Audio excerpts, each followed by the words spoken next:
Continuing to dig into our big story from the weekend, this deadly crash on the 60 caused by a drunk driver. We're just learning he might have been going up to 120 miles per hour. Well, tonight, for the very first time, we're hearing from the only surviving victim. ABC 15's Tim Vetcher is live with brand new information.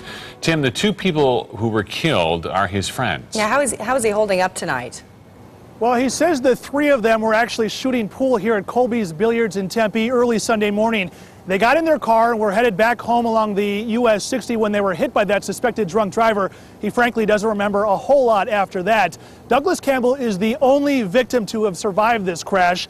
That's him on the right there in this picture. His best friend, Mike Meadow, is on the left. Mike sadly died as a result of his injuries earlier this afternoon. The third person in their car, Giacomo Masolini, a senior at Arizona State, was killed instantly in the crash. Investigators say the man who hit them, 24-year-old Mark Clary Jr., was behind the wheel of his Corvette, drunk at the time.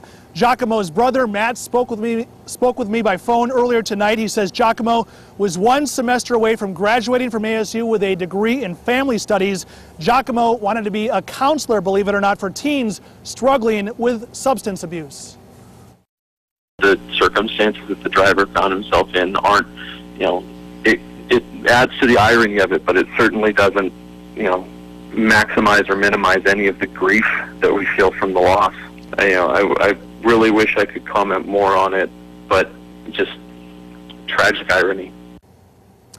Court documents released earlier today show that Clary should have had an ignition interlock device on his Corvette, which would have prevented him from getting behind the wheel drunk in the first place. With the second death earlier today, Stephanie and Steve, it's expected now that he'll be charged with a second count of second-degree murder as well. And to think that this just didn't have to happen if the suspect just would have followed the court's rulings. Absolutely devastating for the two victims' families. Tim, thank you.